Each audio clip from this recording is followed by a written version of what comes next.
безсмислени, нищо, че хората по никакъв начин не знаят за какво става въпрос. Видимо, аз нося колан абсолютно всеки път, който се води в колата. Само дето го нося по този начин под мишницата ми, защото ето тук много ме стяга и ме задушава и ме прави някакви обриви. Но както знаем, хората много обичат да изказват негативното си мнение, тъй като явно ежедневието им не е изключително интересно. Аз нямам против, все пак след като си отдели от енергията си да изгледаш мое видео и да коментираш, това наистина ме кара да се трогна. И също така не знам защо трябва да бъдем по този начин агресивни. И интересното беше, че 3 от коментарите, които бяха видимо заядливи, бяха от мъже, което също доста ме очуди, но явно така стоят нещата.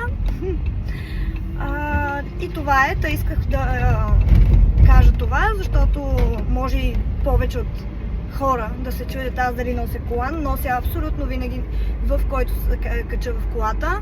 Аз без колан не сядам. В смисъл сядам, веднага го закопчавам, така че няма страшно, няма от какво да се притеснявате, че не спазвам правилата спрямо точно това нещо и просто го прехвърлям ето така. Нито ми е закопчан, за да го прехвърля след това през главата си, го правя по този начин, поради тези причини.